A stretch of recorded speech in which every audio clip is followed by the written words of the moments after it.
할렐루야. 아멘. 한 주간 평안하셨죠? 또 우리 옆에 분들에게 당신은 하나님께서 잘 될 수밖에 없게 하시는 분입니다.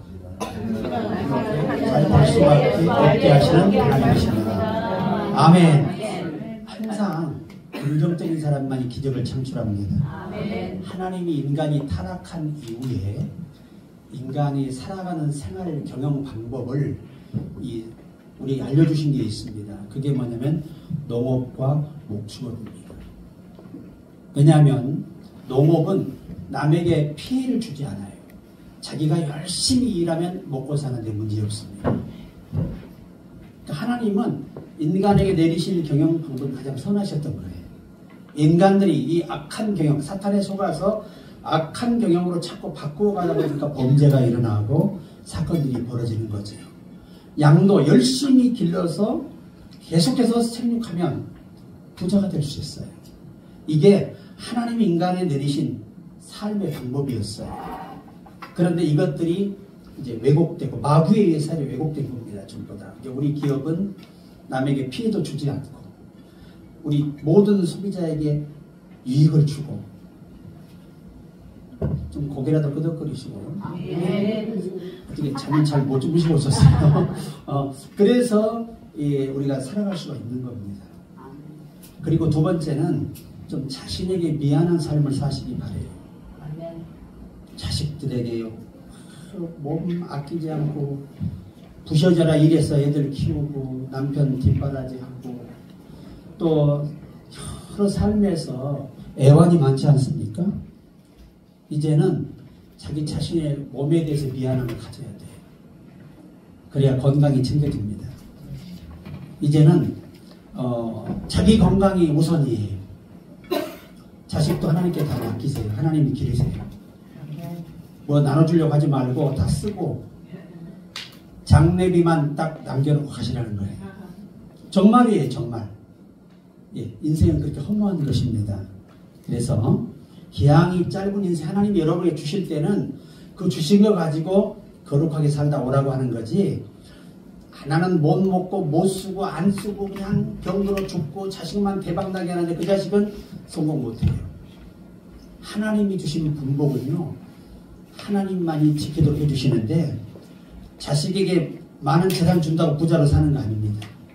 하나님이 그 복을 가질 만한 사람으로 그릇을 만드셨어야 이게 가능한 겁니다. 이게 분복도 하나님이 내리신 거예요. 부자도 하늘이 내리시는 거예요.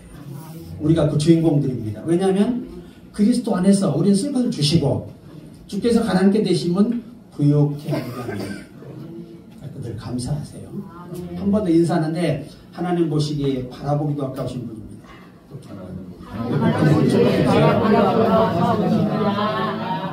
항상 그런 자부심을 가지시고 제가 이 하나님을 고민하며 기도하다가 그래 어떤 슬래건으로 전개할 것인가 다가갈 것인가 고민하다가 하나 영감을 받은 게 이제 그거예요.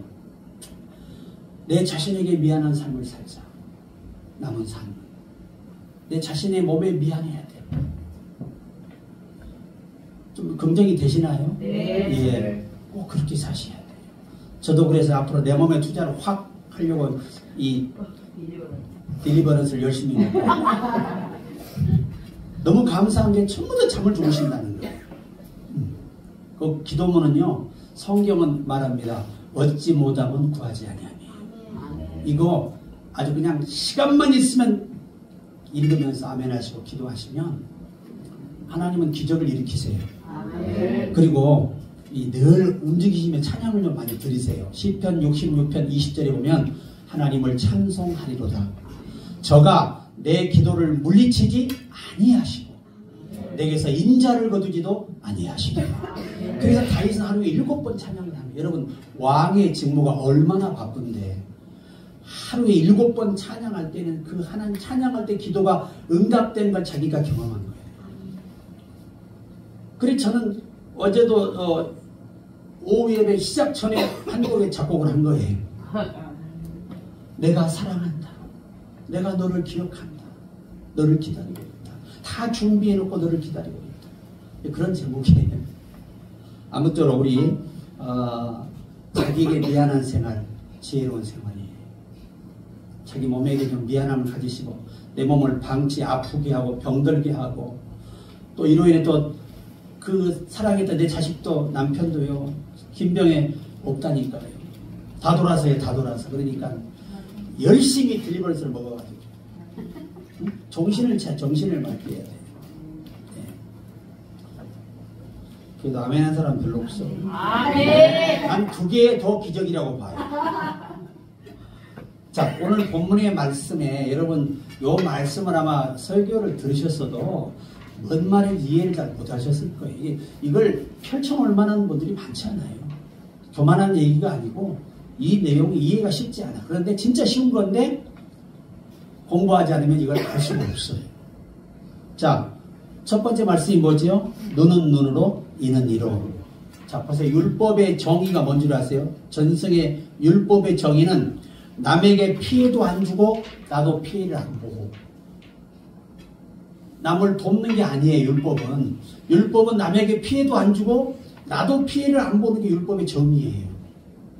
그리고 율법은 우리 인간에게 직접적인 구원의 역할을 해내지 못해요. 율법은 죄를 알게 할 뿐이에요. 자, 요 얘기에 대한 실제 사건이 있었다고 합니다. 제가 그 사본에서 봤는데 어느 한 사람이 이마에 상처를 냈어요. 부지 중에. 그럼 율법은 뭐예요? 눈은 눈으로, 이는 이러니까 똑같은 상처를 내야 돼. 길이도 똑같이. 그래 딱 재서 잘랐는데 좀 더 잘라본 거야 이게. 그러니까 또 그만큼 더 잘라야 되잖아. 자르다 보니 여기서까지 잘랐다는 거죠. 이게 율법의 문제점입니다. 무슨 말인지 아시겠죠? 악은 악순환을 반복할 뿐이다. 율법이라고 하는 것은 다음에 제가 이제 설명을 또 율법이 뭔가를 아셔야 돼요. 율법과 복음의 차이를 많이 이해들 못하십니다. 정의를 사실은 몰라요. 근데 제가 하나님의 은혜를 내게 주셔가지고 배울 기회를 많이 주셨어요. 그래서 나누려고 하는 거예요. 제가 똑똑한 거 아닙니다. 저도 배워서 알려드리고 나누고 저도 믿는 거예요. 여러분 잘 배운 사람이 왔으니까 수지 맞으시잖아요. 네. 행복하잖아요. 네. 자, 그래서 율법이라고 하는 것은 오늘은 그것만 정의하시는데 율법은 죄를 깨닫게 할 뿐이에요. 그 이상을 나가지 못합니다. 율법은. 그런데 율법이 없으면 그리스도가 와서 새 언약을 세울 수가 없는 조건이 돼요. 그런 설명들을 지금 다 하면 오늘 밤새도 안 되니까 그래서 넘어가고요. 이 율법의 한계가 뭐냐? 율법은 완성이 없다는 겁니다. 악순환이 될 뿐이에요. 한 사람이 뺨을 때렸는데 강도가 좀 셌어. 그래서 자기도 딱 때렸는데 이 사람이 더 세게 때렸네? 그럼 어떻게 해야 돼요? 더 세게 또 그 강도로 때려야 돼. 그러다 보니까 밤새 둘이 때렸대. 걔 둘 다 죽었대요. 실화입니다. 실화. 율법이라고 하는 게 그렇게 율법을 신봉하는 유대인들은요. 생명의 율법이에요. 모세를 신봉하잖아요. 자, 이 복음 얘기 이따가 하면 못하고 오늘 본문 말씀도 너무 길어요. 자, 두 번째가 뭐지요? 오른쪽 뺨을 치면 왼쪽 뺨도 돌려대며.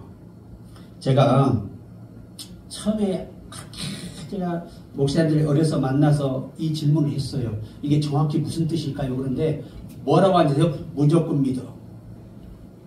왜? 하나님이 살아계시니까. 맞아요. 그런데 알고 믿는 게 더 확실한 믿음이에요. 그렇지 않습니까? 자, 이 뺨의 문제가 나오는 그 당시에 고고학적인 면, 문화적인 면, 풍습적인 면, 더 중요한 게 유전이에요. 예수님도 유전을 지적하셨죠. 장로의 유전들을. 이 이스라엘 유대인들은요, 성경의 율법보다 자기들이 만든 유전을 더 중시해요. 그래서 갈라디아 1장 14절에 바울도 장로의 유전에 더욱더 열심을 냈다고 기록하고 있습니다. 그 유전에 뭐라고 이게 장로 유전에 이 전승에 기록이 되어 있냐면, 당시에는요, 절대 이스라엘 백성은 사람의 얼굴을 굿하지 않습니다. 이것은 하나님 형상이에요. 이걸 맞는다는 건 하나님을 더럽힌 걸로 생각을 하고 이것이 저주를 받는 것으로 알고 지옥 가는 것으로 알았다고 합니다. 그래서 이스라엘이 이 죄를 모면하게 하려고 모든 사람이 죄를 보면 채찍으로 등을 때리는 거예요. 좀 이해가 되시나요? 그래서 예수님 시대까지 와서도 채찍으로 때리는 거죠. 얼굴을 때리잖아요. 이 뺨을 막 쳤잖아요. 이것이 로마 법에만 허용이 돼요. 유태법에는 허용이 안 되는데 얼마나 유대인들이 이 로마 군인의 유대인들이 싫었으면 로마 법을 따라서 얼굴을 쳤겠어요. 이것은 뭐죠? 너는 하나님의 형상을 모독한 죄인이라는 겁니다. 그 외에는 누구도 종은요 목숨을 잃어도 뺨을 안 맞아요. 주인한테. 그게 당시 문화입니다. 왜? 이것은 하나님과 인간 앞에 최고의 자기의 자존심이 무너지고 상처가 되고 수치예요. 수치심. 여러분 뺨 때리면 어떻게 해요? 기분 좋아요? 뺨 맞으시면? 그럼 어떻게 해야 돼요? 같이 날려 뿌려야지. 예전에요 신학생활을 저를 찾아왔어요. 목사님 하나님 자기를 너무 사랑한대. 그리고 자기를 너무 이해하신대. 그래서 뭔 일인데 그랬더니 갑자기 자기를 아는 교회 장로님이 뺨을 때리더래요. 그래서 성경에 보니까 뭐라고 되어 있어요? 오른뺨을 치면 왼뺨도 때리라 그러니까 탁 참았더니 바로 또 반대쪽 기사대기가 탁 하늘 날아온 거예요. 그런데 성경에 보니까 세 번째는 어떻게 하는 말이 없더라고요. 그래 뒤지게 펴버려요. 이렇게 성경을 잘못 이해하면 우습게 되는 거예요. 좀 공감이 가시죠? 성경 잘못 보면 골치 아프진다니까 죽일 사람 여럿이요. 그래서 그런 일이 있었다고 합니다. 그래서 이게 뭐냐? 진짜 하늘에 속한 성숙한 사람은 어떤 수치를 당하여도 그것 때문에 흔들리지 않고 마음이 변하지 않고 상하지 않고 원수로 생각이 되지 않고 맞기 전이나 똑같이 대하는 사람이 영적인 사람이라는 거예요. 그 얘기 하시는 거예요. 당시 문화를 모르면 성경 이해가 안 되는 거죠. 근데 우리는 어떻게 조금만 비방해도 말로 퍼부숴 버려요. 그래요? 너나 잘해라 이 아이씨 아주 잠을 못 주무셔 막 불이 나가지고. 그런데 진짜 이 산상수훈을 제가 마태 1장에서 13장까지가 산상수훈이에요. 이걸 책을 써놨어요. 제가 원문을 다 번역해서.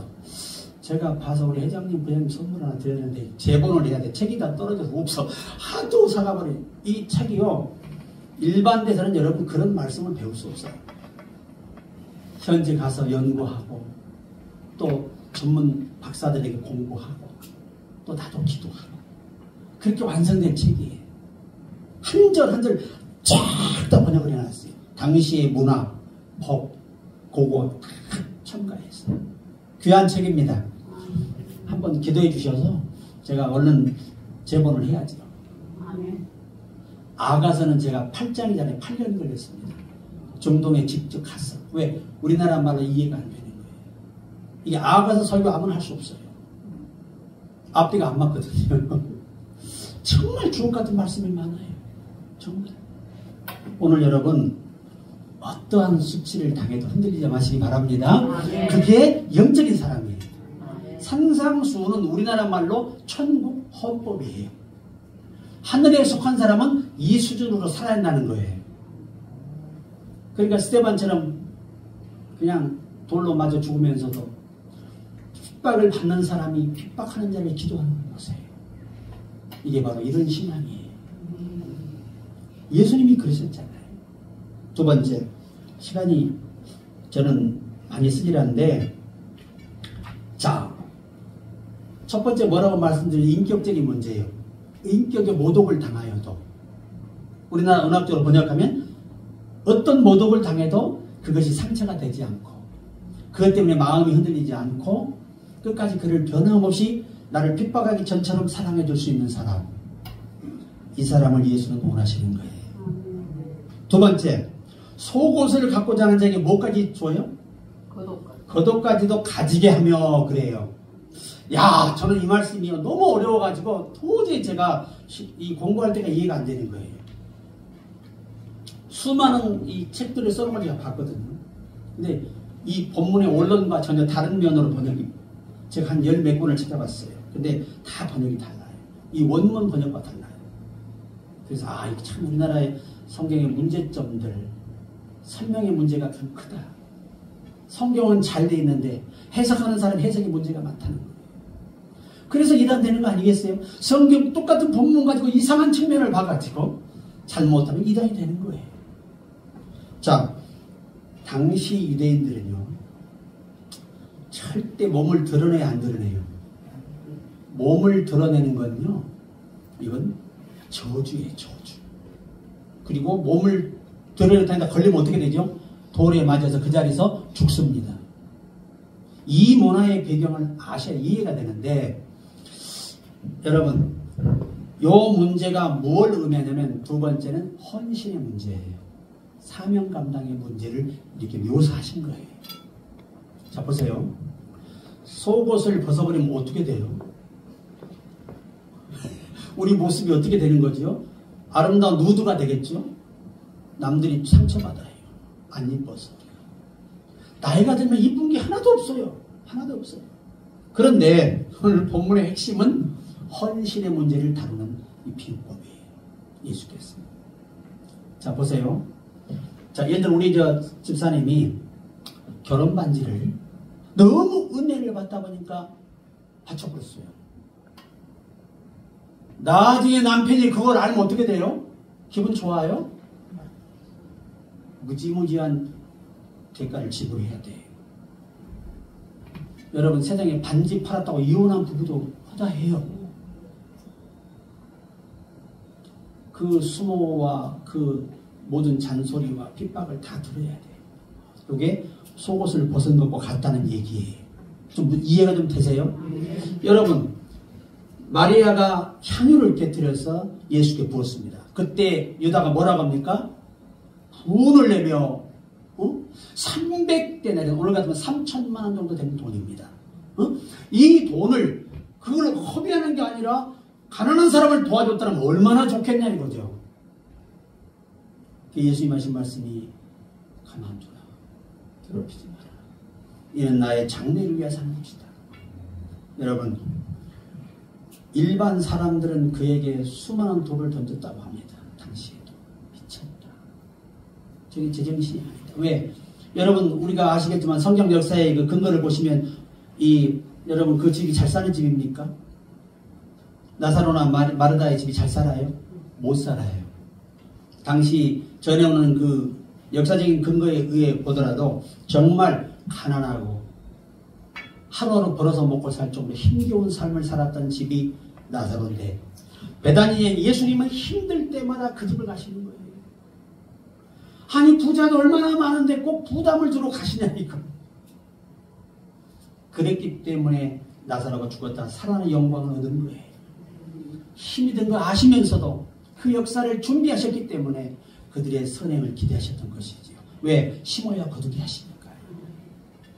하나님이 여러분과 나에게 남을 도울 마음을 주신다는 건 이건 축복의 시작이에요. 뿌려야 거두지 안 뿌리면 못 거둬요. 그래서 마태 25장 예수께서 내가 심지 않은데도 거둔 줄 알았는데 약하고 게으른 종아 말씀하시네요. 저 엄청나게 헌신하고요, 봉사하고요, 집회가 사리금 받잖아요. 그러면 후배들 교회를 다 보내요. 어렵잖아요. 하나님이 나를 먼저 선배를 쓰시는 이유가 뭐겠어요? 네가 먼저 수고하고 헌신해서 네 후배들 도우라는 거예요. 주는 자만이 행복을 알 수 있잖아요. 주는 즐거움은 말로 할 수 없는 거예요. 그래서 여러분, 우리가 마태복음 4장 22절에 저희가 곧 배와 부친을 보내두고 예수를 쫓으니라. 이 사명의 문제. 그러면 그 동네 사람들이 여러분 보세요. 사귄 것도 아니고 처음 만났잖아요. 그날 예수님. 그런데 그분을 세상에 따라가겠다고 부모와 아내와 자식을 버려두고 따라간다는 게 쉬워요, 안 쉬워요? 얼마나 그 지역에서 조롱하며 욕을 하며 손가락질했겠냐. 이게 내가 벌거벗고 있는 상태와 같은 그런 시련을 의미하시는 거예요. 자, 이해가 되시죠? 첫 번째는 인격의 문제, 두 번째는 헌신의 문제. 이게 굉장히 중요한 거예요. 우리가 헌신하려면 핍박을 각오해야 돼요. 그죠? 제가 신학교를 갔잖아요. 그러니까 우리 문중에서 신학교 앞에다가 삽하고 소시랑하고 망치하고 도끼 들고 왔어요. 왜? 찍어 죽이겠다. 제가 전남 한평이거든요. 한평의 이 예의범절, 유교 사상이 원산지라고 할 수 있습니다. 무시무시합니다. 그러니까 이 가문을 목칠하는 인간은 어떻게 해야 돼요? 그건 그냥 능지처참해야 돼요. 그래 잡혀가가지고 덕석의 나를 말하는 물 뿌리고 때려요. 그래도 한 번도 꺾어본 적 없습니다. 군대 가서 작전에 갔더니 염청을 보내버리더라고요. 그 전에요 죽을 만큼 맞았습니다. 그래도 끝까지 더 힘든 게 뭔지 아세요? 내 밑에, 내 위에, 나 때문에 그들이 죄 없는 매를 만든 거예요. 그게 힘든 거예요, 견디기가. 그런데도 끝까지 견뎠어요. 영창가 죽을 만큼 맞고 왔는데 아직까지 건강하잖아요. 이제 이 딜리버런스를 먹다 보니까 머리가 좀 맑아지고 있어요. 조심들 하세요. 기억을 가기 때문에. 아니 감사해요. 진짜예요. 감사해요. 소화도 잘 되고 감사해요. 너무 감사해요. 우리 며느리가 효력이 나타나야 되는데 급해서 보냈거든요. 저는 그 아이가 잠을 못 자는 걸 몰랐어요. 이제 나이 40 몇 살이지? 그 나이에 세상에 그렇게 됐으니 어떡하면 좋겠어요. 저는요 이제 48세요. 이제 딜리버런스를 먹을 생각이 내가 38세로 이게 줄어가 남들 다 그래. 몇 살이야? 한참 어린애가 나한테 몇 살이야 반말하는 경우도 있어. 얼마나 행복한지. 그 기분 굉장히 좋습니다. 그거 아주. 나보다 형님 같잖아.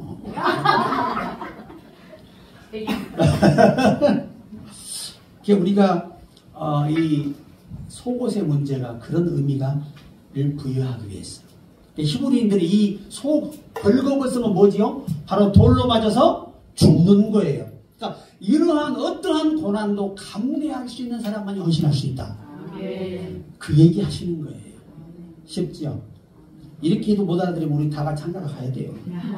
뭐 더 살아서 뭐 할 거예요? 그 다음에 뭐죠? 억지로 오리를 가자 하면 심리를 동행하고라고 되어 있습니다. 이 원문의 문제는 의지적인 문제를 다루는 것입니다.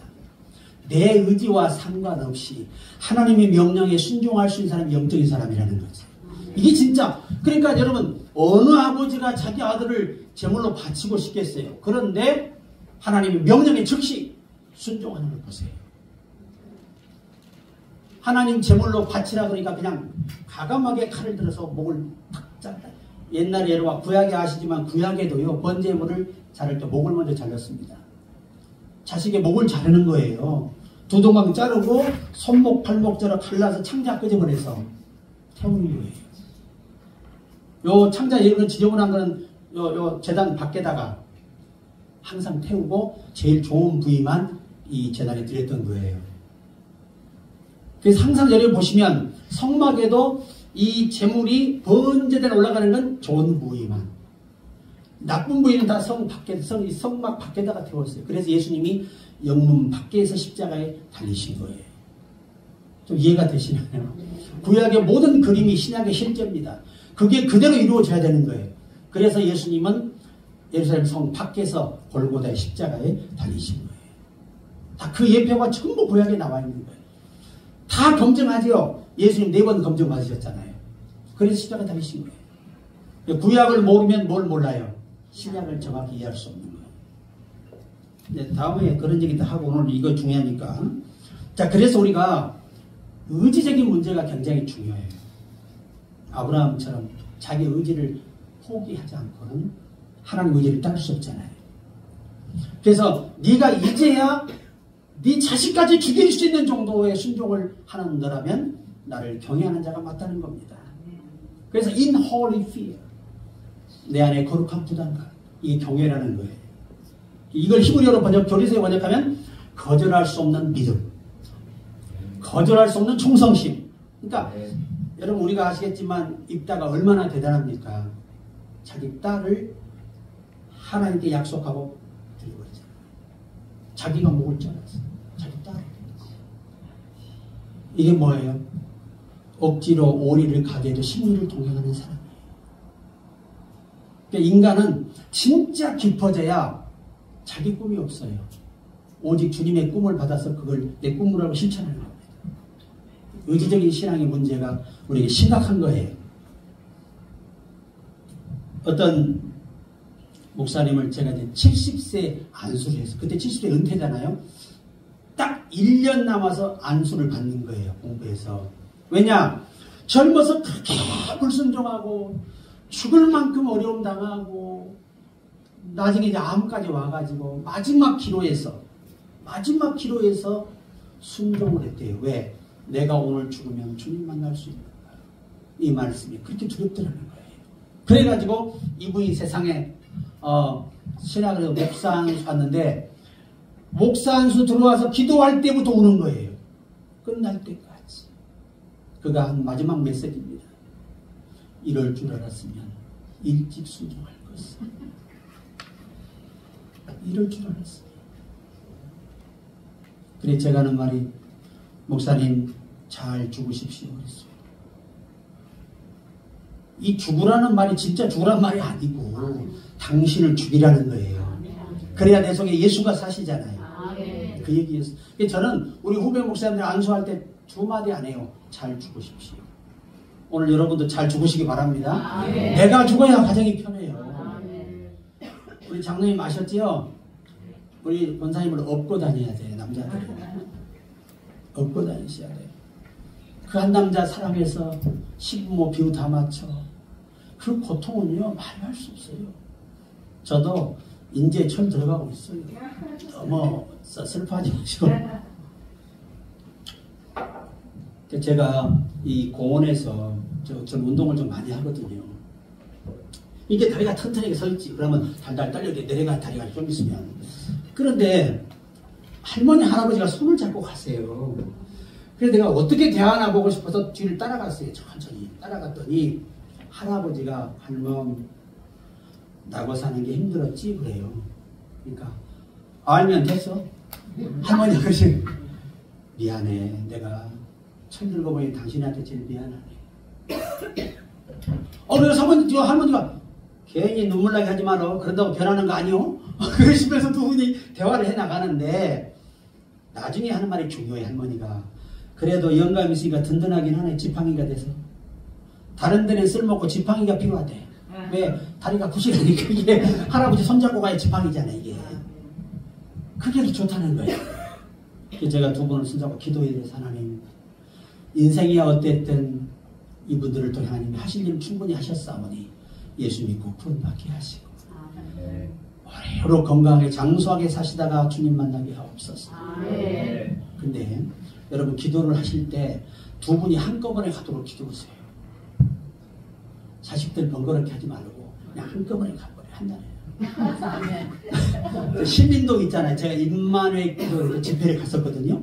집회를 갔는데 세상에 집회 간 그날 다음날 오전에 할머니가 돌아가셨어요. 그 엄마가 친정 엄마가. 그래 이제 예배 드리고 왔네. 저녁 집회 끝나는데 또 할아버지가 돌아가신 거예요. 그래서 쌍장례를 한 번에 치러버렸어요 내가. 그러니까 장례하면서 부흥하니 얼마나 힘들어. 그런데 자식들은요 미소가 있더라고. 약간. 왜? 한꺼번에 치우면 얼마나 좋아. 그렇게 할아버지가 갔다 잠깐 주무신다고 하시고 돌아가신 거예요. 할머니도 그러고. 그래서 우리가 기도를 앞으로 바꿔야 되겠다 생각이 들어요. 남겨놓으면 불안하니까 같이 가자. 그래가지고 기도하고 사랑스럽게 같이 가면 좋잖아요. 근데 긍정을 별로 안 하신 것 같아. 나는 더 살아야 된다. 아니에요. 특히 남자분들은요 절대 아내 앞에 가세요. 진짜 초라해져요. 제가요 어떤 장례 예배를 이제 안장하고 돌아오는데 우리 권사님이 세상에 막 갑자기 문을 막 뜯고 난리가 났어요. 눈이 오니까 우리 영감 추워서 어떡하냐 이거야. 내가 그때부터 기도해서 하나님 한낮 한시에 보내시옵소서. 그때부터. 그리고 그 권사님이요 그렇게 믿음이 좋은데도 1년을 못 버티고 돌아가셨다니까요. 식사도 안 하시고 안 주무시고 울다가 가셨어요. 그러니 그 기도문에 꼭 넣었어야 하는데 한날 한시에 가게 하옵소서. 그게 빠졌네 이게. 그건 여러분이 알아서 기도하시기 바랍니다. 야, 참 내가 삶의 지혜를 많이 드리네 오늘.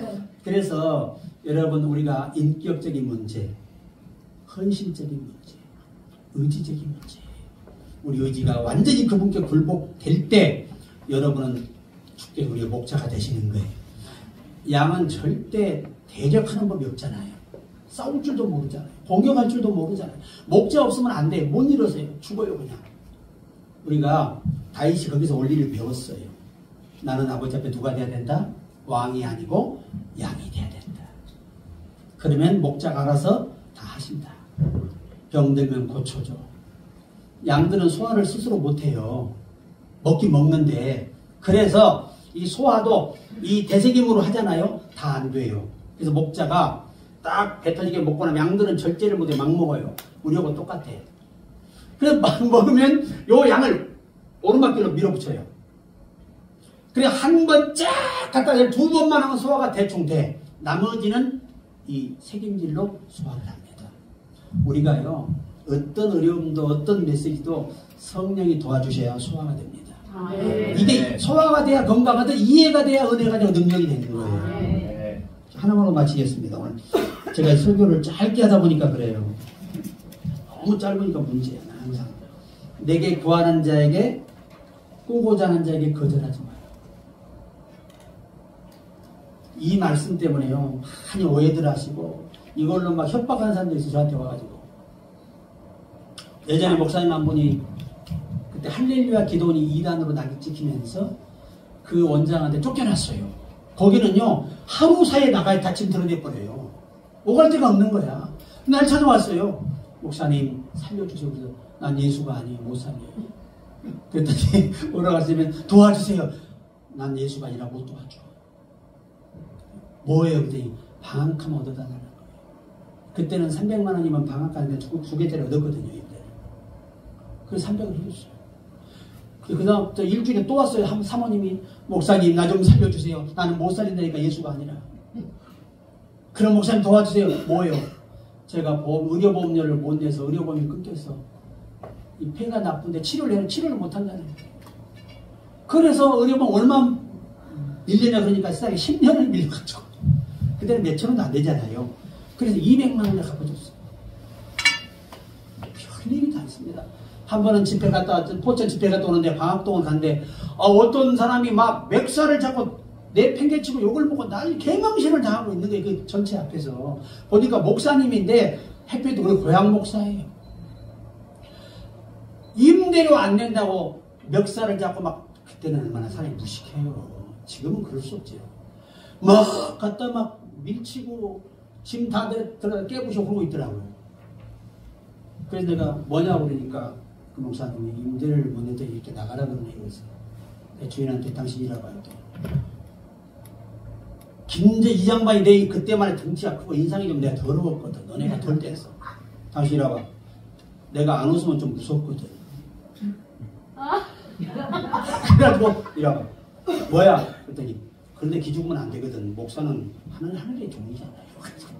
뭐야? 그랬더니 아이 도대체 이 목사라는 사람이 목사도 아니야. 이거 돈도 못 주는 목사 뭔 목사야. 그러는 거예요. 얼마야? 그랬더니 200만 원 10달 밀렸대. 20만 원씩. 그래서 줬어요. 나는 하나님이 내 주머니에 돈 있는 꼴을 못 보셔서 사례금 죽으라고 받아왔더니 다 뺏겨서 거기서. 그래서 딱 줘버렸어. 그때 이 주인이 하는 말이 목사님 이분은 목회를 못하신 분입니다. 그래요. 왜? 세상의 지하에 들어가니까 고물을 갖다 얼마나 갖다 이거 당근이 문제야.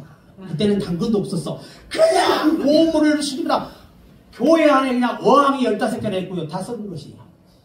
세상에 그 짐을 목포로 내려보는데 제가 8톤차 2대 값을 줬습니다. 그래 나는 항상 하나님 감사한 게 뭐냐? 주자. 안 굶고 살잖아요. 제가 먼 동에서 저 좋은 차를 타겠어요. 먼 돈이 있어서. 없어요. 주기도 바빠. 그런데 하나님이 그냥 선물로 주셨어요. 아멘. 제가 먼저 저기 비싼 걸 사겠어요. 하나님 주시니까 있는 거지. 아멘. 저 옷은 좀 비싸요. 너무 놀래지 마시고 안 비싸. 그래서 이 꾸고자 한다는 말의 원문은 두 가지의 뜻이 있습니다.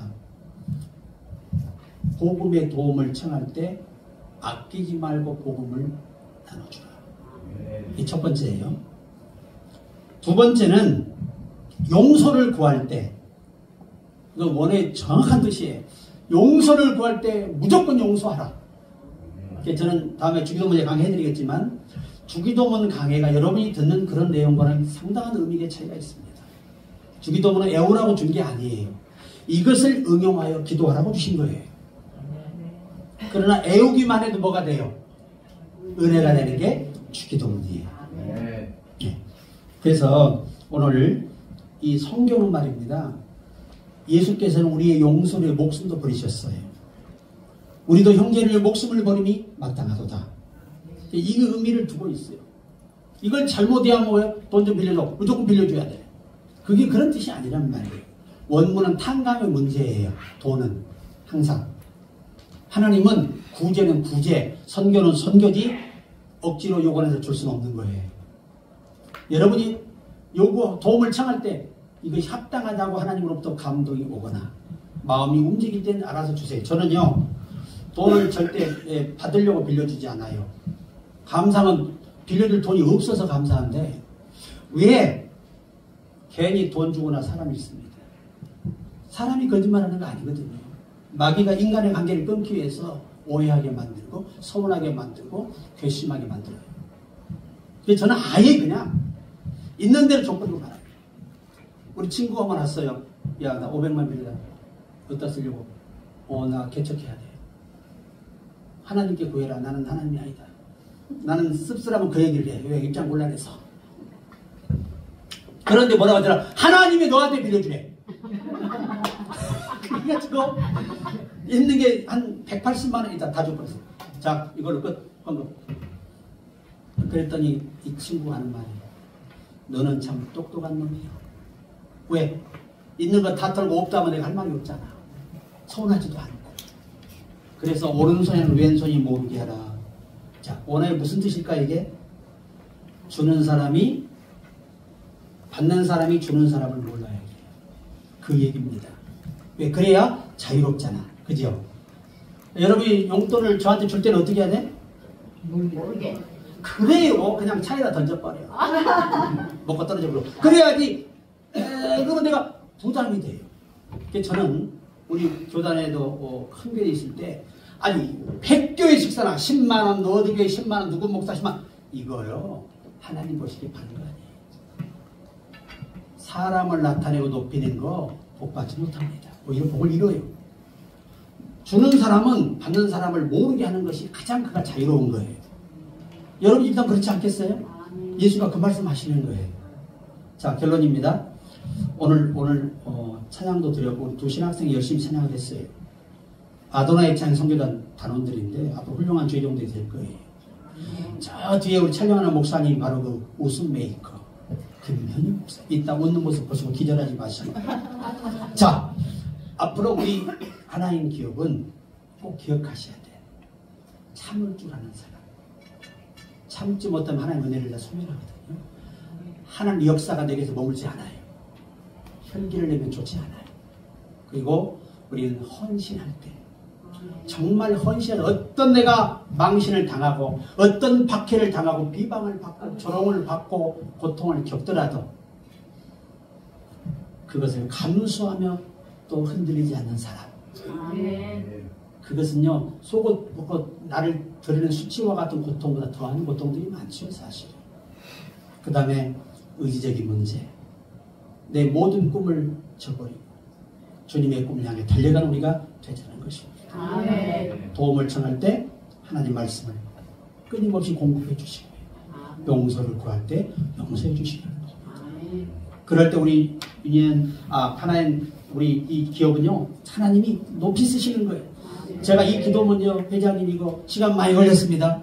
밤낮으로 또 보고 기도하고 또 고치고 또 고치고 또 고치고 마지막 우리 이 한일에 나오신 우리 부목사님이 마지막 그분이 또 이 잘 봐요. 오타를. 그래서 그분이 오타까지 수정해 주어서 제가 마지막 코팅을 한 거예요. 코팅을 왜 해드렸느냐? 안 해드리면 또 금방 찢어지고 효과가 없어요. 그러니까 요걸 가지고 다니시면서 우리 교회는 매일 밤 제가 만든 기도문을 기도합니다. 그런데 여러분 보세요.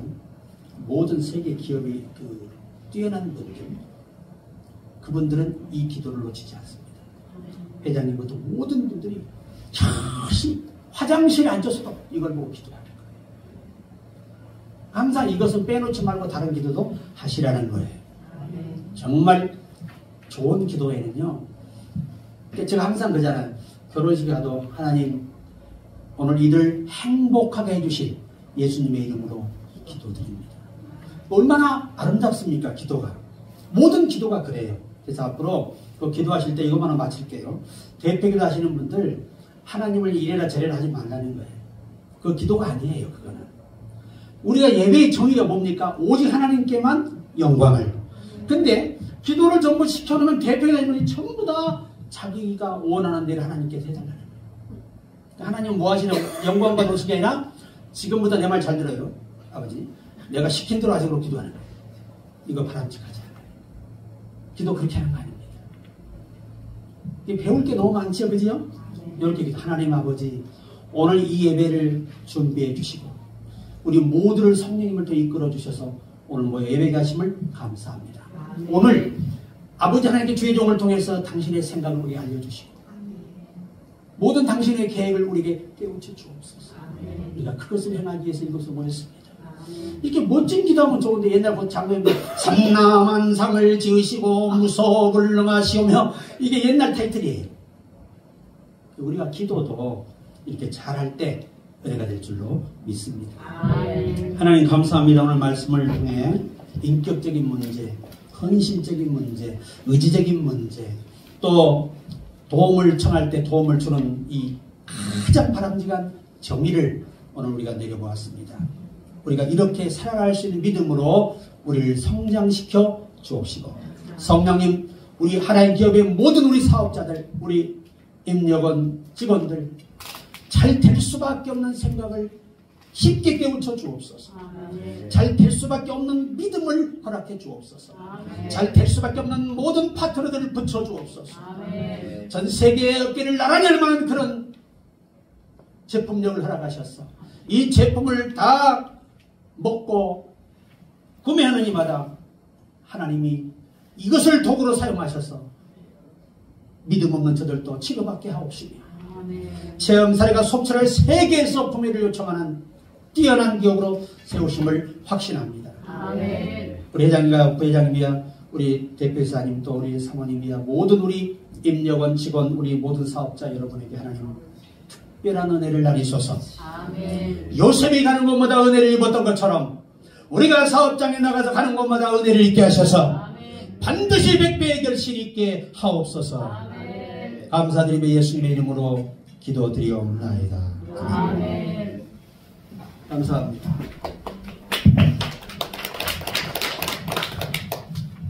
큰 은혜 받으신 줄 믿습니다. 광고 말씀드리겠습니다. 기도 제목이 있습니다. 나라와 민족을 위해 기도해 주시고 한국교회와 선교사님들 또 우리 텐트메이커 선교회 주식회사 더 하나님 매출의 100배 수익 100배를 위해서 기도해 주시기를 당부드립니다.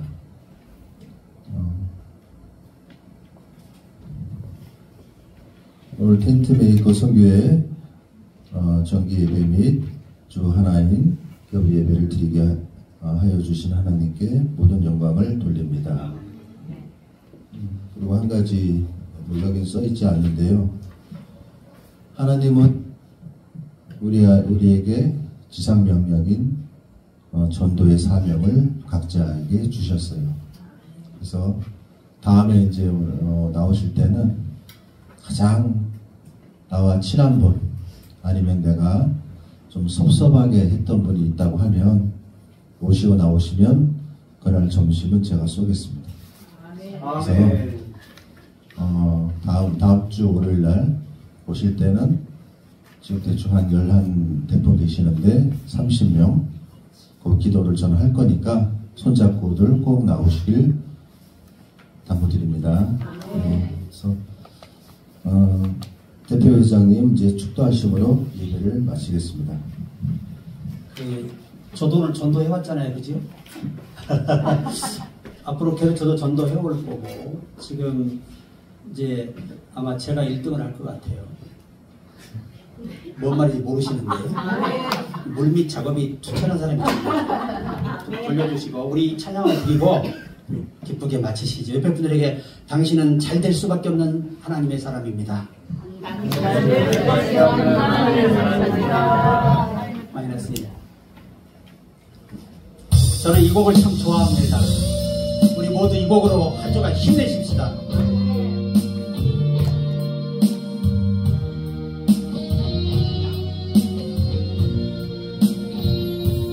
후련하게 좀 찬양 좀 높이 좀 소리 질러 보시기 바랍니다.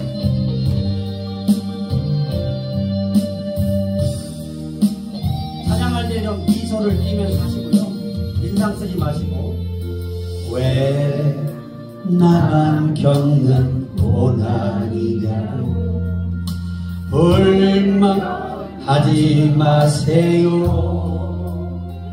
고난의 뒤편에 있는 주님이 주실 축복 미리 보면서 감사하세요. 너무 견디기 힘든 지금 이 순간에도 주님이 일하고 계시잖아요. 남들은 지쳐 앉아 있을지라도 여러분 일어섭시다. 힘을 내세요. 힘을 내세요. 주님이 손잡고 계시잖아요. 아멘. 주님이 나와 함께함을 믿는다면 어떤 역경도 이길 수 있잖아요.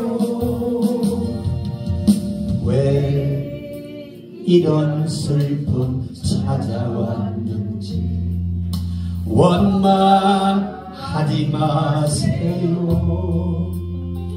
당신이 잃은 것보다 주님께 받으리에 더 많음에 감사하세요. 너무 견디기 힘든 지금 이 순간에도 주님이 일하고 계시잖아요. 남들은 지쳐 앉아 있을지라도 우리들은 일어섭시다. 아멘.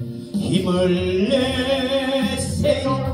힘을 내세요. 주님이 손잡고 계시잖아요.